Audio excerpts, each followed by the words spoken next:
This week I am joined by one of rugby's gentle giants, absolute gentleman but still tearing up on the pitch at a ripe old age of, what are you, 36 now? 36 years young. 36, so we've got Nick Williams here with us this week. So as always, thanks to the Cardiff Blues for sponsoring the beers, and so we've got some Heinekens this week, so there you are, brother. Thanks for coming on. Happy New Year to you. New Year, bro. What's news then in Nick Williams' world, mate? What's been going on? Well, I had quite a special Christmas. Yeah. A big surprise. So that's just kind of just getting back to normality, really. Yeah. Girls back at school and getting back into routine. Yeah. So as much as you love it, I mean, it's always good to get back to normal. You know? You need it, right? So if people haven't seen it yet, the Blues surprised you with your mum turning up for Christmas. Yeah. You didn't have a clue about it. Not a clue. So your mum had never seen you play in the Northern Hemisphere? No. So how long has that been? 10, 12 years? 13 years. That's a long time. We were, yeah. So it was good. It was pretty special. Yeah. I've said to a few people, you look back at it and there were some things that my wife was doing and I was thinking, geez, but you don't actually recall it until the surprise happens. Yeah. It was just little things that make sense now, but it was pretty cool, bro. So I remember I messaged you on the Friday. They put the video out after your mum had turned up to the team session, and I was hungover after our Christmas party. I was my mate was in the shower. I watched it, and he comes out of the shower. I've got tears down my face, and he's like, "What's happened?" And I'm like, "Mate, you need to watch this." And it just tugged on the heartstrings straight away. What was it like for you when you just see your mum walking down? What was that first thought? Literally, a lot of people say, big surprises take the breath away. Yeah. And that was probably the one and only time that it's. I mean, the other times when I saw Jim walk down the aisle, it just literally come out of left field, bro. Yeah. And it was funny because that morning, the way the week worked, they had to change the schedule, and again, it's not until it happened that I realised why they changed the schedule. Yeah. And I was a bit grumpy that morning as well. I was like, I want to turn up to the meeting. So a lot of boys who, again, you don't realise up until now, but manager Coops comes down, he's like, Nick, you have to come to the meeting. So, and then even the broken boys like Wallace Holo had to come through when he wasn't even, when he was still broken. So, it was something I never forget, something I'll always be grateful for. Unbelievable gesture. And the Blues had a good Christmas. Yeah, bro. Yeah. 1 2 out of 3. Could have won that third game against the Scarlets. Yeah, it was a tough one, bro. We were worst enemies. Yeah. We had up team opportunities and we just didn't fire that last shot, unfortunately. Yeah. For me, I was still on the high with mum being across and mum being able to watch me play. Yeah. And then she got a nice little surprise when my brother came in. Yeah, your brother came in as well. So I was gonna touch on this. So I was doing a bit of research before this. So your brother's Tim Williams. Yeah. So he's at Claremont, played for Samoa. Yeah. Then you've got 2 cousins who are pretty famous as well. Sonny Bill and Joe Parker, the boxer. That's some family, some sporting family. Yeah, we just, I guess we've been pretty blessed with the talent, really. Yeah. Like everything, you get blessed, just a matter of applying yourself. And with Sonny and Joe, we probably didn't see as much of them, throughout the latter years. Yeah. As you grow older, you get your own path. Yeah, of course. When we were younger, 7, 8, 9 years old, you always go to family reunions and set us up, and then all of a sudden you hear your cousin's name pop up and you think, oh Jesus, is that Sonny? Is that Joe? So, a lot of people that know that all my cousins know me as Willie. It's my Samoan name. Okay. Mum decided to give me probably the most Caucasian name possible, and Nicholas Williams. Nick. It was funny. I bumped into Sonny. He goes, "Oh, bro, I didn't actually realise that was you." They all know me as Willie. Yeah. But it's family's been. We've had some really good where I say, like an older generation, where they really pushed us sometimes a bit too much. Yeah. You look back at it now, and it's it was all worth it. What was it like growing up in Auckland? So I've been to Auckland, my parents live there now, so I know Auckland a little bit. What was it like growing up in Auckland back then? It was challenging. We had a bit of a tough upbringing, like a lot of Polynesians. Our parents were, I'd say, the last flock that came from the islands to New Zealand, and just to make a better living for us. So we like everyone, you go through struggles. You just had to probably did some things that you're not proud of, just to get by.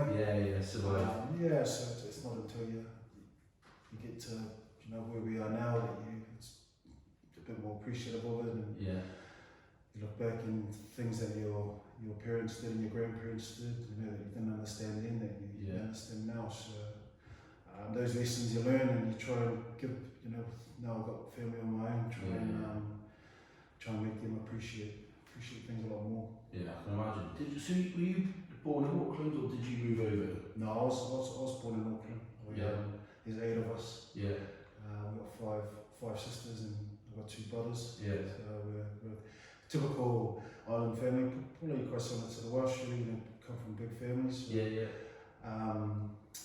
Born in Auckland, then raised in South Auckland, which is it's quite a tough area. It's probably the Bronx. Is that where? Is it Once Were Warriors? Yeah. That's South Auckland, that film? It's probably, it's a sad thing about it is 99% of it's true. But you look back at it then, it's the adversities that you went through then makes you the person you are now. So, builds resilience. So, that movie probably put New Zealand on my neck, to be honest. Because obviously you've got links there, I love the New Zealand culture, been out there a few times, absolutely love it. Then I saw that, and I remember first time I went to New Zealand, I think it was 2006, my dad went, don't venture past a certain place in Auckland, South Auckland, and I was like, whatever, why? I'd never seen the film. Then I watched it and I was like, Jesus, right, I get it now, that makes sense. That actually reminds me of when Mufasa tells Simba, you go everywhere else except for that place. That's don't go beyond the pride lands. That's how Auckland right there. Well, look, it's like anywhere, but you venture anywhere if you find I wouldn't say it's a bad place, it's just poverty's, I think that's the same everywhere. There's places in Cardiff that are less affluent than some other places. But you just got to make do with what you have, and everybody's got a level playing field. It's not what it was back then. Every time I go back to New Zealand, I always go catch up mates and family that are still out there. It'll always be home, but I think now it's my second home. Would you class Cardiff now as home?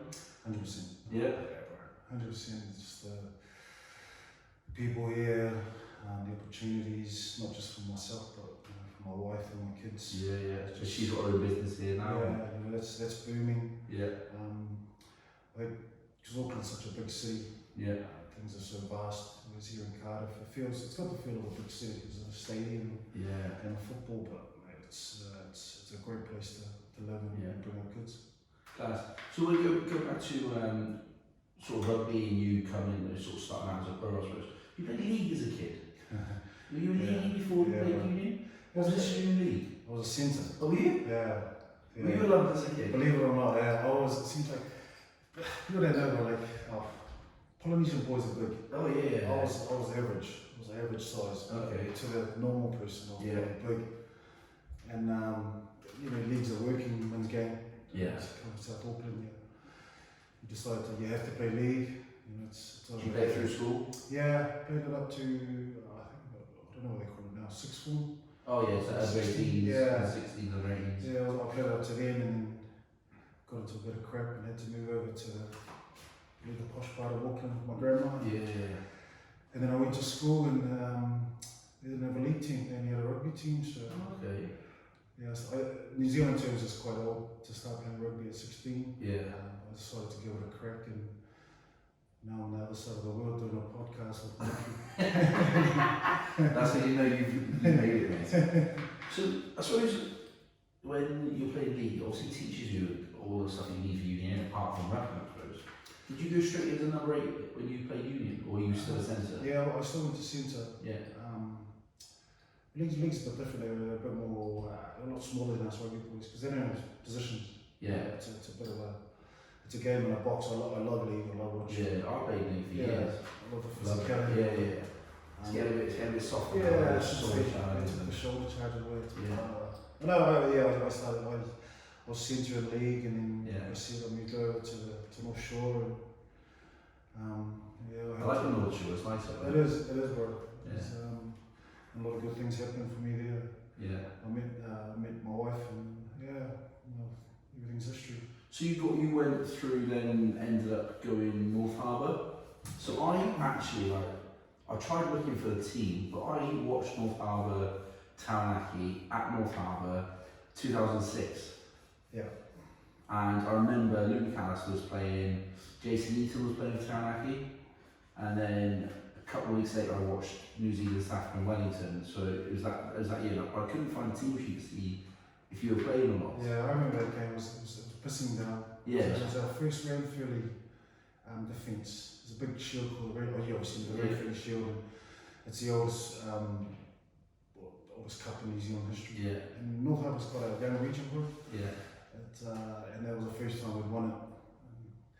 It was early in the season, wasn't it? It was, yeah. It was. I think there was maybe our second competition game. Yeah. And then we defended it that week, and then unfortunately 2 weeks later we got walloped by Waikato about 40-50 points. Yeah.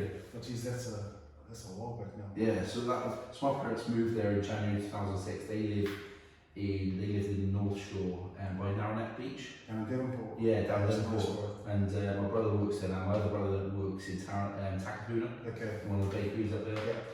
So yeah, when I watched a couple of games, it's a different setup in New Zealand, isn't it? The way that they play, they've got the club game and then obviously the franchise provincial game.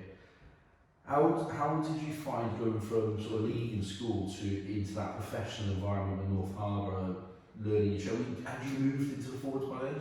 Yes, yeah. I moved in, so I left school at 18, I think it was. I didn't do my last year. Okay. I left school and I was still pretty raw. Did you always know you wanted to play rugby? No, I had no idea, mate. No idea. I just thought, just follow the crowd. There's a rugby team. Yeah. Just being a teenager, really. Yeah. I left school, thought I was the man. Didn't know what to do. Yeah. And then I just started playing club rugby for my local club, Northcote. Yeah.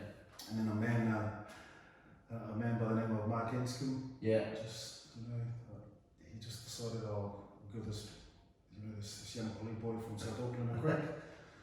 And then it's the rest is how it is. Yeah.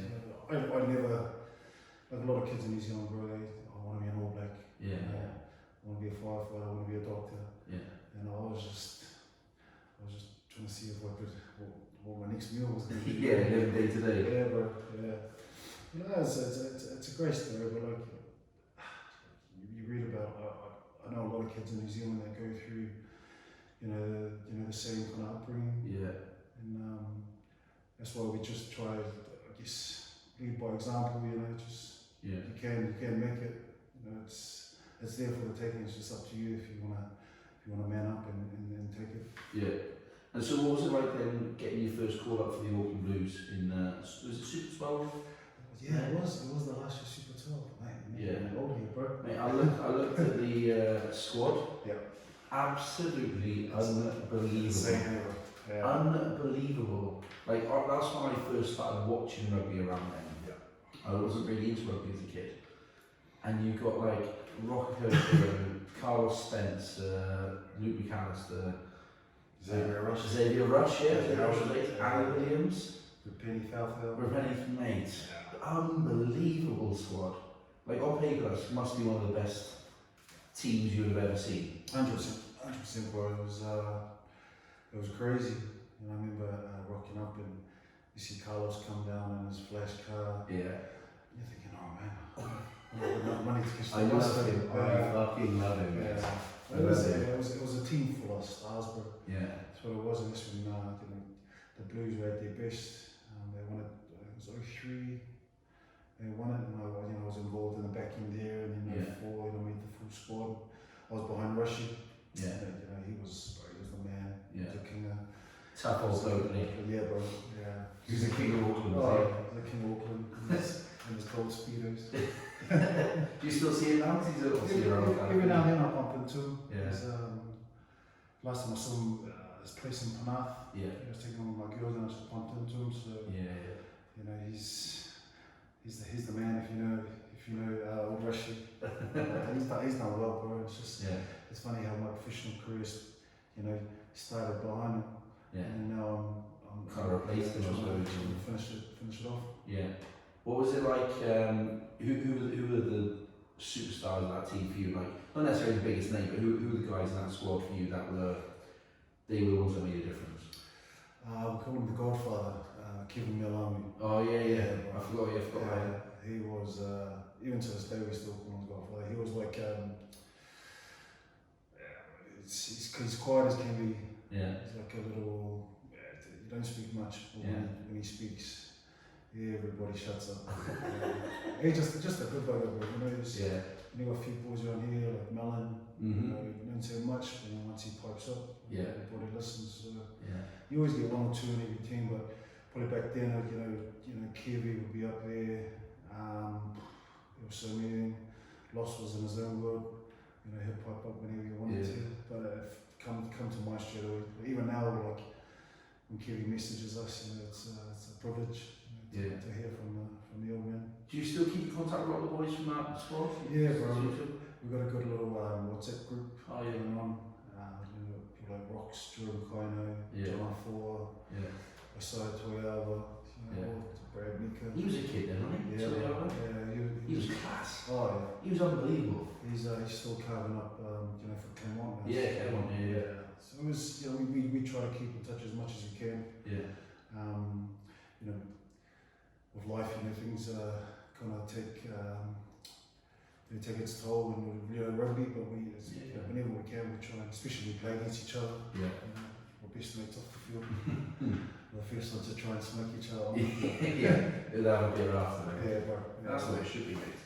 So, whilst you were Auckland Blues then, New Zealand 21s, ever get approached by Samoa? Yeah, I got approached by him when I was quite young there, bro. It's my first year at Harbour. Yeah. The great Sir Michael Jones. Yeah. Gave me a shout. And like I said, I was only a kid, bro. I didn't know. I was just trying to play rugby, really. Yeah. In hindsight, if I knew the bro was going to play for Samoa, maybe if I was good enough, maybe I would have given it a crack. But then I went on to play New Zealand A's. Was that the junior All Blacks? Yeah, the junior All Blacks back then. Who was in that team with you? We had Jordan Kaino, Musa Tuilei, Luke McAllister, Petty Wipu, Steve McDonald, Poker, the Gear Brothers. Yeah. It was just relentless. It's a decision I made back then to play for New Zealand before Samoa. I look back at it now, bro. I probably wouldn't change it. Yeah. Because it's a massive honour to put on the black jersey, whether it's the All Blacks or Ep8. Yeah. And in that junior All Blacks year, there was the three teams. Once you play for them, you can't play for another country. New Zealand A's, All Blacks obviously in the sevens. Yeah. And they tied us up. So. Yeah. Well, didn't your brother play for New Zealand sevens, and then there was a loophole, which is how he got to Samoa? So he played the 4 sevens tournaments for Samoa, and then he was eligible for Samoa, but mate, I'm not going to look like I want to play sevens anymore. There used to be, I think it was one tournament you could play, then you were eligible. Yeah. So we're all taking the piss. We'll say, bro, we'll just run and do one scrum, and then just run off. Yeah. But obviously they caught on to it. Look, they put rules into place. It's a long time ago when the great Michael Jones approached me, but these are rugby decisions, you just have to take it on the chin. Yeah. You don't seem like you regret it at all. It's just not at all, bro. Not at all. I love my Samoan heritage. Yeah. My first language is Samoan. Yeah. Obviously now with Tim playing in there, if they play the ABs, if Samoa's winning, I'll go for Samoa. And then if New Zealand winning, I'll go for them. But yeah, I hold no regrets. I guess in my entire rugby career, really, which I think is the way to go about it. So, what made you then come over? So 2008, you come over to Munster. What was the decision there? How did that come about? So they just want to cut that summer? Yeah, Munster, yeah. And then you come over? Yeah, I come over, what was it? A lot of things, it was more off-field, bro. Yeah. I had a few, nothing serious, just off, like New Zealand team was stacked then. Yeah. And I was 24, 23, and I realised, I'm not gonna make it here. Yeah. So I'm gonna try and go overseas and make a bit of coin and look after my family. Yeah. And that was, that was the main driving factor.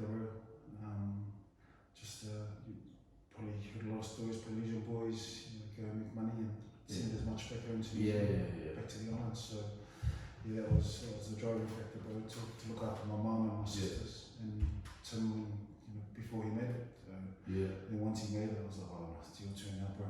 I can save my money here. Yeah, class. So did you, because the All Blacks played Munster that year, didn't they? Did you play that? No, I was broken. Oh, I come with an injury, a shoulder operation, and they played them. I think I was still only 4 weeks away. Yeah. That was the atmosphere, bro. Because they had there's 4 All Blacks in the Munster team. Yeah, 4 Kiwis. 4 Kiwis, sorry. Yeah, so there was Doug Howlett, Jeremy Manning, Lafemi Muffy, and Roy Tipoki. Yeah, and the 2 centres there. Yeah. Class. And that's when they did that. Absolutely. They were in the Blues as well with you, right? Yeah. It was still to this day, I always remember the crowd going crazy. Yeah. Whilst the Kiwi boys and the Munster team were doing the haka, so you couldn't hear them. Yeah. And then when the All Blacks did the haka, it just went silent. And I was thinking, I would have preferred it the other way around. Yeah. You know what I mean? They try and drown out. Just getting the 4 people going. Yeah, but it was insane. I spoke to Dougie afterwards because Roar led the haka. Yeah. And he'd probably be half a metre away from Roar, Dougie was, and he couldn't hear Roar. That's how loud the crowd was. And it was hair standing up the back of the neck. It was insane. They were unlucky to lose that game, to be honest. Because I know Rock was a late try, wasn't it? Yeah, Rock scored a try in the corner in the 70th minute, and they just held it out. My friend played prop, Tim Ryan. Oh yeah. I lived next door to Tim for ages. I went to his wedding, I knew him quite well. Yeah, he's a good boy. See him over Christmas. I remember, yeah. What's his brother, his younger brother? He's little John and Paddy. Yeah, that's right, yeah. So I think Paddy's out in America playing now in the new league up there. Is John in France? Yeah, Arjen. Yes, yeah. Yeah, so they're good boys, bro. Yeah, funny. Bunch of boys. Yeah, been over there a couple of times.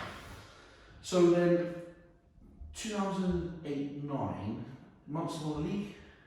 Yeah. Is that right? Won the it was the Magnus League. Yeah, the Celtic League. Yeah. What was that like? It was good, bro. I wasn't involved. They had the massive high from the Heineken the year before. Yeah. And I think we were walloped by Leinster in the semi, I think it was. And then they were always going to win the Magnus. They were just pedigree there, bro, was unbelievable. And again, you look at that team that you played with the Munster. Again, when you're looking at Hall of Famers or like World 50, there's players in that team that are unbelievable. Had all the famous O's, Gara, O'Connell, Flannery. And then even Quinlan, yeah. So I was actually quite starstruck when I went across. I probably wasn't, in all honesty, bro, I probably wasn't ready to leave New Zealand rugby-wise. No. Yeah, but then things off the field just wasn't working for me, so I had to, for a fresh start. Yeah. So, but like I said, when you live and learn. Were you with Gemma then? No. Oh, sorry, yes. Yeah. So, my wife and I, going on almost 20 years now. I think we had a break. Yeah. We had a break, and then that was another factor why I left NZ. And I was a young boy in love and heartbroken. But look, it's we had a break for a year, bro, and it was as good as it was. We obviously still loved each other and we made it work, bro. So, and then everything's going smooth sailing at the moment. How hard is it to come over from New Zealand when you've not, I don't know what you travelled like as a kid or as a young adult, but how hard is it to come over here, move, settle into a new country, new culture, different way of doing things, with not many people around that you may have, a couple of the boys at the time, I tell you what, bro, for me it was probably one of the hardest, probably the hardest transition I've had, not just with rugby but in life in general. Yeah. I went from being comfortable in New Zealand with the crew that I had to coming over here and trying to find a fresh start, but it probably didn't go as well at first. The first 1 or 2 years. Yeah. I missed family, I missed home. It was cold at Christmas time. Yeah. The home you Wet and cold. Yeah. Bloody wet down there. Yeah, but it was tough. Bro. I went back to New Zealand as much as I could back then. Yeah. Just to see my family. Yeah. I think it made me grow up. I think it made me grow up really quick. Yeah, so as hard as it was, I probably wouldn't take it back because I still probably would have been a tiddly wing still trying to find myself had I not done it, bro. Yeah. So You just step up on your own 2 feet then. Yeah, you have to, bro. Back then, even the boys back in New Zealand, bro, you're only 24s. Just try and get the ABs a crack. Yeah. I knew in my heart, it's just a conveyor belt. Who did you have then? Suyalo? Yeah, so Rodders was the starter, yeah. Rodders, you had Wax Lawaki, you had Mosa Tueli, you had Jordan Kleino, you had obviously Richie. Jerry. You had JC, yeah, bro, it was just relentless. It was endless, bro. So, instead of sitting there like a sitting duck, bro, I was like, I want to try and take a leap of faith here. So, it was tough at the time, but like I said, bro, I wouldn't change it. Yeah. Then I wouldn't be where I am now. What is it about Munster and Toomey Park that for that period of time just wouldn't lose? Yeah. The big games, more often than not, they just found a way to win. What is it about that place? I wouldn't call it arrogance. They're just tough, bro. They're just the old school tough mentality, no nonsense. Yeah. Apart from Dougie and Rua and Mafini, a few of the one or two of the Irish players, there was no X factor, but they just battled, bro. Even until now, bro, they don't have very many big names. No. But geez, they know how to grind it out. Some people say it's boring rugby, but mate, it's winning. It's winning. Yeah. No one remembers the game. They just remember the results. So Yeah. I've always, Munster well known in New Zealand, even before All Blacks came. Yeah. Just to be a part of it for 2 years and for a little I gave to them, it's it's always a privilege. Whenever I go back, they say, "Hey Nick, what's up?" Things like that. Yeah. So their fans are crazy, bro. Yeah. Their fans are absolutely insane. Class. Good people too. Nice. I look too far. I love the Irish. I love going over there. It's good. Yeah. How come? So the year after, or 2 years after, they obviously brought the Italian teams in. What made you go to Aroni? What was the draw there? We didn't get re-signed for Munster, and I Yeah. was thinking, should I go back to New Zealand? Yeah. Did you have offers to go back? Yeah, initially I would have went back to North Harbour in Auckland Yeah. and then played Super again. But I was thinking, to myself, it's taking a step back here. Yeah. I'm probably too old now to try and give the All Blacks a crack. Yeah. 2016. So I thought, let's take a bit of a leap of faith here and let's go to Italy. Yeah. We didn't have the girls, we didn't have many kids then. Yeah. So we did it, bro. It was unbelievable. You loved it? Yeah, but if I'm honest, rugby was probably the farthest thing on my mind. Yeah. Good lifestyle? Yeah, probably too good, bro. Too good sometimes. But it was wicked, bro. Like, Italy, I wouldn't do it again though. Okay. I've done my dash. Yeah. But geez, we had some good times and I made some great friends. Yeah. Not even Kiwis, like Italian people. Yeah. And I was over for Calvasano, they came out to Calvasano to see us. Yeah. We try to fake going by the language. I think I'm fluent, bro, but I'm pretty quick. Yeah, that was the gist of it, bro. First year we gave rugby a good crack. Yeah. And the second year we fell pregnant with my oldest one. Yeah. And then everything just changed, bro. Yeah. It changed. And so, what's the difference when you go from Munster and that winning mentality to Eronian, with all due respect, if I'm against it, all year round? Yeah, bro, it was tough. I probably got sucked into that kind of that thinking of losing by 2 points is good enough. Yeah. You know, I mean, no disrespect to them, but you know, they were just obviously starting off. Yeah, it's hard. Oh yeah, bro. It was Trying to put a squad together and compete against teams that have been so successful for years. Yeah, and you got to remember, like, football's a religion in Italy. Yeah. So rugby's only, you know, it's only a side game. So you compete against them, bro. It's, you know, you're on a winning trip to nothing. Yeah. But yeah, from Munster to Italy was a massive difference mentally more than anything. Yeah. Like I said, you get caught up in the way that not all of them, but, you know, a few of the boys are thinking, and you know, I guess the backroom stuff went the best, and that was just probably an experience. Yeah. You say, I don't know, it's hard to put a finger, but inexperienced coaches obviously lead to, you know, inexperienced results. Yeah. But they try, bro. They're a tough, real stubborn people. I think it was the Latin in them, bro. Yeah. They gave it a crack for however long they could. Yeah. And then they seemed to fade. But it was tough, like coming from New Zealand and Munster, like this winning mentality. Yeah. And then going to that, and but to see where they were zebra, so they're zebra now. Zebra, yeah. So to see where they were then to where they are now, have made some huge strides. Yeah. Some huge strides. Class. And so talk to me about Ulster. Talk about Ulster. They love you up there. Talk to me about how they come out and... Yeah, so, well, I said, you know, the second year in Italy we fell pregnant. Yeah. And then again I was like, I just thought, wouldn't I go back to my safe haven, which was New Zealand? Yeah. You know, I was thinking that, and then, you know, some random bloke named Mark Enskin called me again. He's like, hey mate, get your big Polynesian behind up here in Belfast. Yeah. I was thinking, I did cook, it was freezing, you know.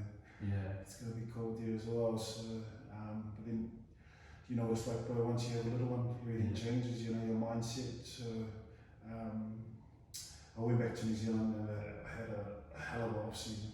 Yeah. I met up with my old school trainer that was back there, and you know, spoke to a few people that I knew me. Yeah. And kind of put me in the right front for the mind. So yeah, went up to Belfast, and you know, if anything, you know, when I finished, I know that I played my best rugby, and it was probably a Deborah. Some of my best rugby.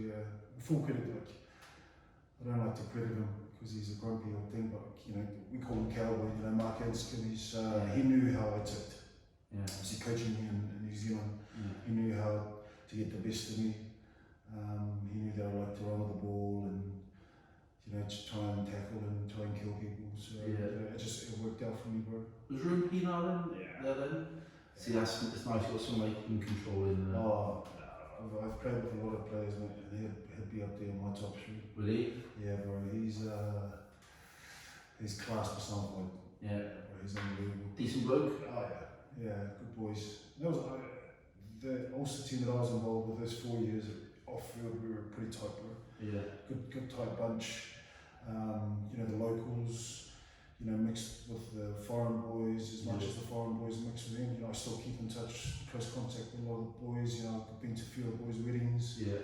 You know, we go back there. We're gonna go for Jared Payne's getting married in July, so we're gonna head across there and catch up with your bunch.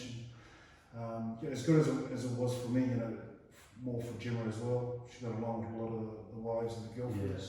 So makes it a bit of an easier transition. 100%, bro. So it just clicked.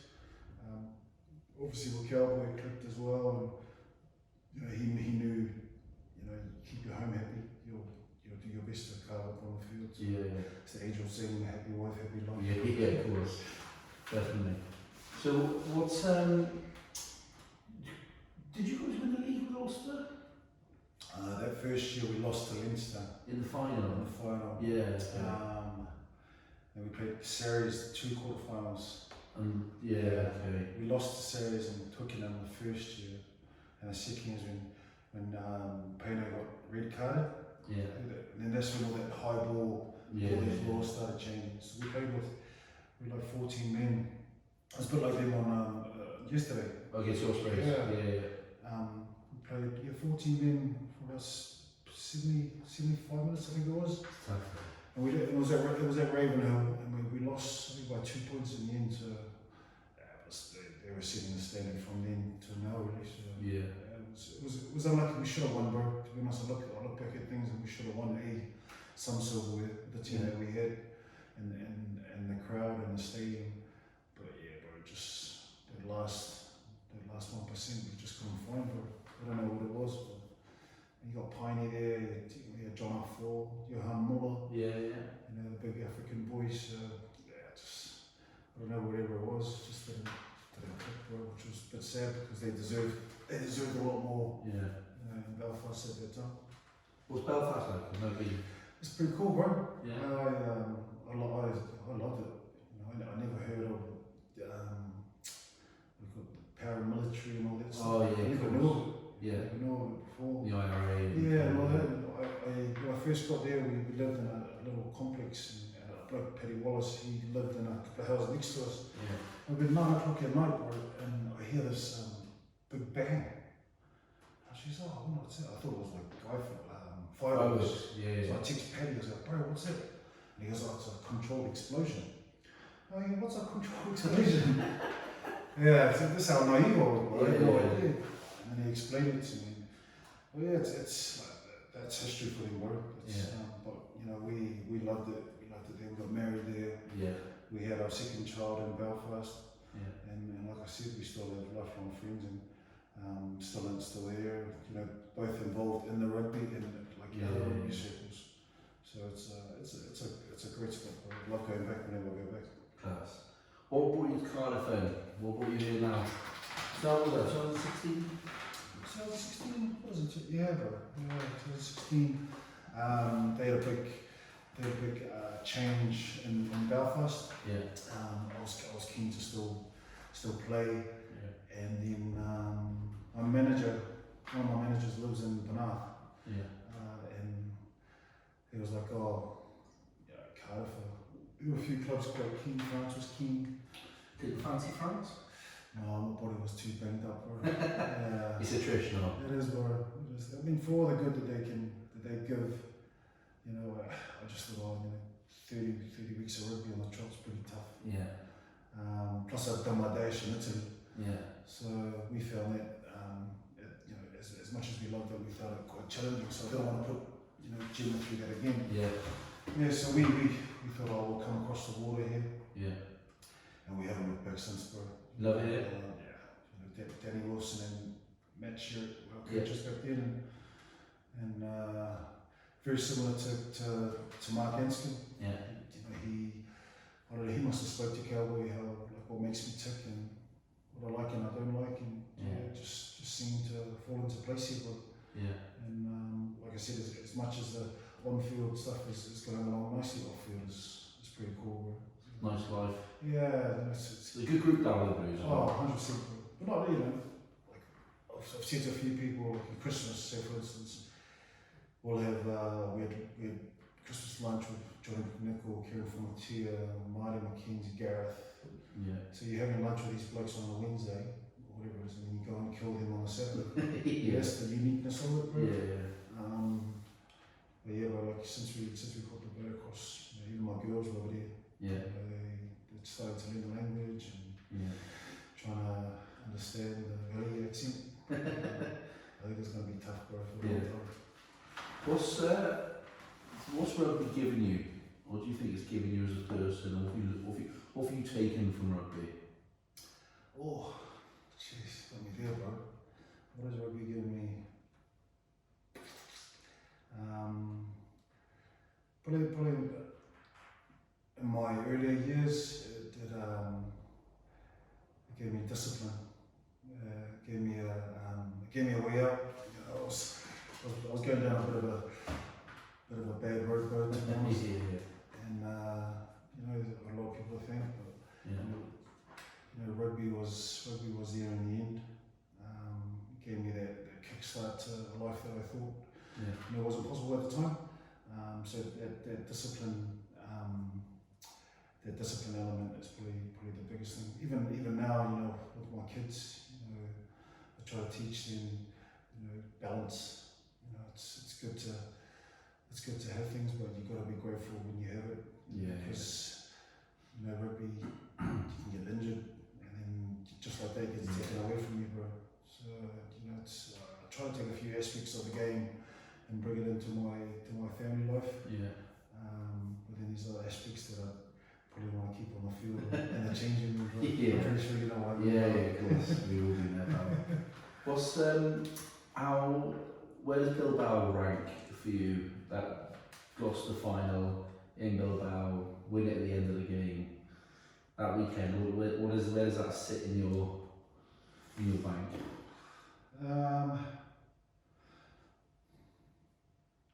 Probably the best. I'd say. It's probably the best of my rugby career. My entire professional career, I haven't won any silverware until then. I've won a few like age grade and New Zealand 21s and whatnot, but when we won it then, and I think just the way we won it, bro, was unbelievable. Was you? I don't know. What I remember, But then just the whole weekend, bro, like those, again, they got an awesome gesture. They flew our wives and our kids out, put them up in this 5-star place. You know, where we stayed was like football, you know, that's how it was, you know, and then even afterwards, you know, they had all the families come together. All the fans, party. It was unbelievable. Everything that could go right went right. You know, and just that half time. I remember the half time the coaches didn't say anything. I didn't say anything. We said as a more of the season boys we just piped up again. Boys, it's the coaches can't say anything. They can't teach us anything more. It's simple. We just need to get that egg-shaped ball over the white line. And thankfully we managed to get through it. And I remember seeing you vaguely a few times. What I remember, it was unbelievable, but we won't go to that. You know Gareth Anscombe then as a kid, obviously through his dad. How old would he have been then when you were? He must have been a proper kid. Oh yeah, bro. He was. I remember I'd go to harbour training with his father, and he'd be kicking, like just doing place kicks, 22s. What would he be? 14? 14, 15? With another boy, young boy, Ben Boddicker. Oh yeah. But now they're playing professional rugby. Well, I knew Gareth's father before I knew Gareth.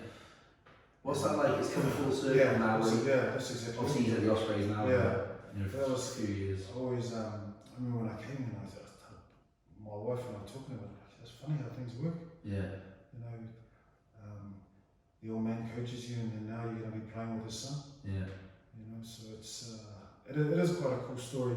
Whenever people say, what's the, you know, how did that happen? You know, because what people don't know is Mark and Tracy, Gareth's parents, they're my daughter's grandparents. So they've known my daughters all their lives.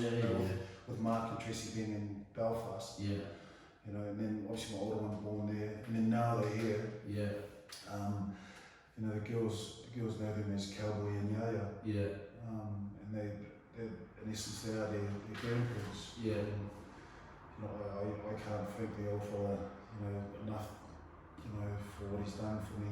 Not just on the field, but probably more off the field. Because as grumpy as he is, he's not a bad bloke when it comes to made you feel welcome. Bro. You know, he has his times like all of us, but you know, when I see him and Tracy with the girls, oh bro, it just puts rugby on the back burner. And it just makes you appreciate life and everything that comes with it.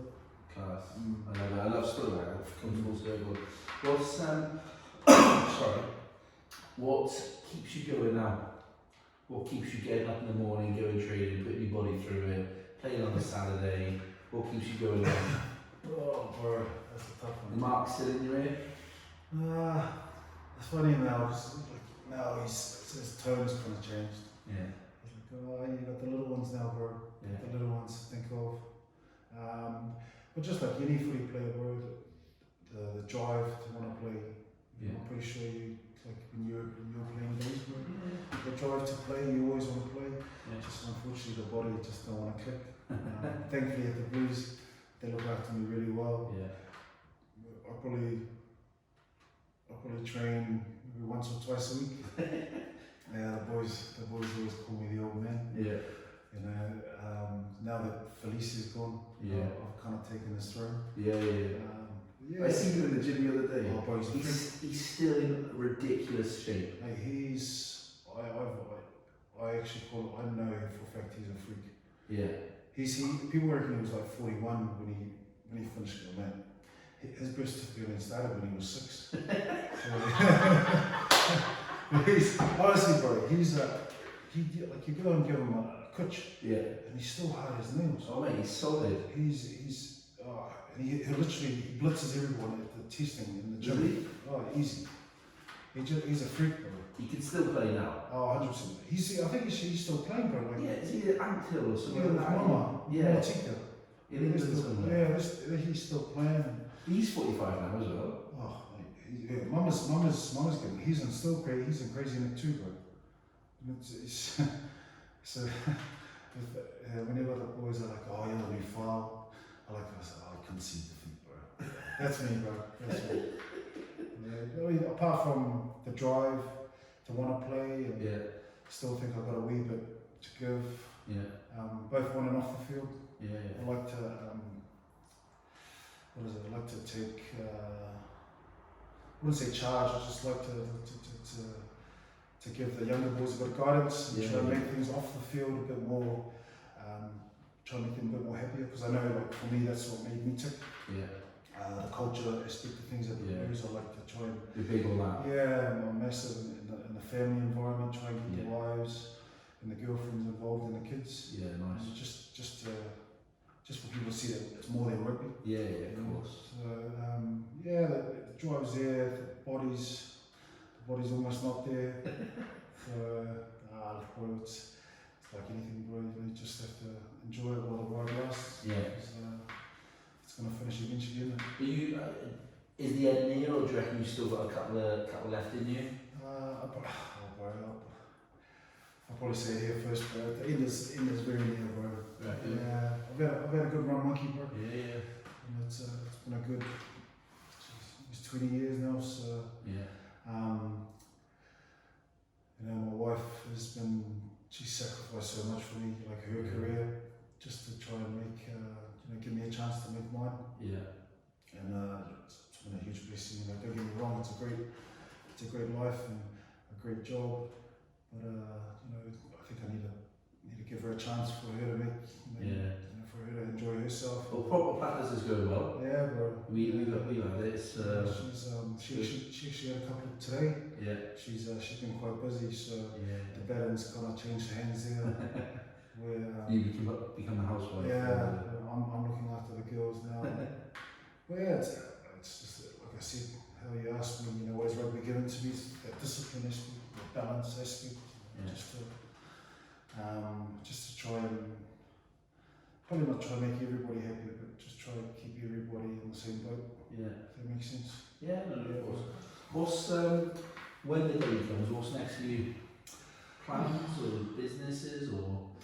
I'll tell you what, like I've said to a few people, I've always wanted to, even before rugby, I was keen to. I think I probably watched too many action movies, but I want to become a bodyguard. Oh yeah. Like close protection, close protection stuff. Yeah. I probably watched too many Denzel Washington movies, bro. I know the guy who does Tyson Furies. Yeah, Brendan. So that's one thing I'm keen to do. Yeah. I couldn't sit behind a desk like you, bro. No. Yeah, that's just because I've done this for so long. Yeah. This has been my one and only job. Yeah. You know, I'd like to. I've got a few things lined up. One of my major thing is to hopefully one day, you know, set up my own business with my, you know, regarding press protection. Yeah. I think if I was to step away from rugby entirely, it'll be stupid of me to do that because it's been such a big part of mine. Yeah, yeah. Would you go into coaching? Coaching, I don't know, bro. I don't know about coaching. I see myself probably more as like a liaison. Yeah, yeah. Because with the way rugby's going, you're always gonna have Polynesian boys that come up to the UK.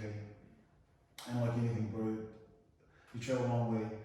You get off the plane, you see a familiar face. Yeah, yeah, yeah. You know, it's a good start to it. You know? Is it? I mean, I don't know. You hear things like Dan Leo say about players coming over, all this money, but actually they're just not advised properly, and then they're skint. Yeah, bro. And like that's not on. Yeah, because they don't understand the logistics of it. Yeah. When I came, it was Polynesian boys coming from New Zealand. Now there's Polynesian boys coming directly from Samoa, from Tonga, from Fiji. Yeah. You know, and those boys they're not very well educated. You know. Yeah. You know, financially.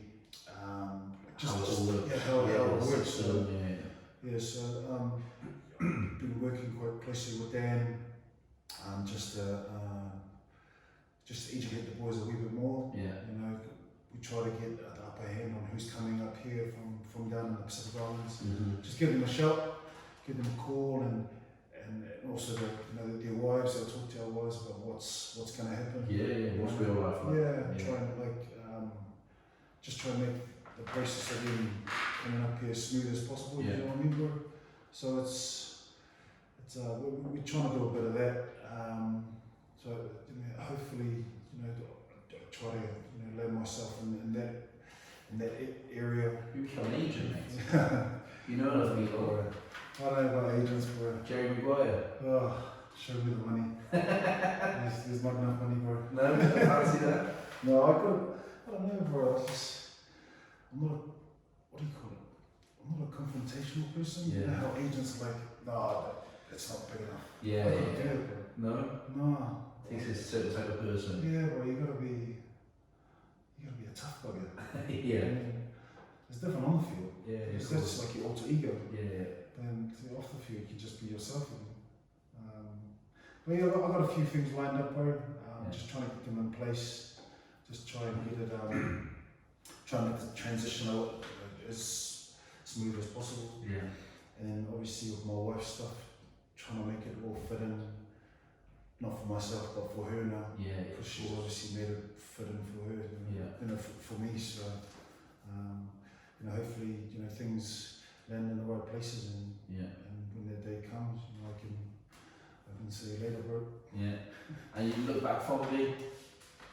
You Yeah, enjoyed it. I have, man. Some people see it as a job, but I can see in your face that you've loved it. Yeah, it's like not like my wildest dreams, but I never thought that I'd be, up here. And I look now at my brother. He was over last weekend, and we just had a chat. Like, bro, where we are, man. Wow. This is unbelievable. Yeah. From where we were, to where we are now. Which is why whenever we go back to NZ, we go back to South Auckland and chat to the boys. And boys, come on, bro, the world's a bigger place. Yeah, So, of course. Nah, bro. Once it's all done, I'll be happy to see later. Class. Hey mate, thank you very much for coming on today. Really appreciate it, brother. Obviously, I'll see you throughout the season anyway. We'll have a couple of beers or whatever. But mate, absolutely fascinating. Loved it. Thank you very much. Appreciate it. So that was Nick Williams, Catflap Chats, episode 8. As always, big thanks to the Blues for providing the Heinekens, and catch you guys next week. Over and out.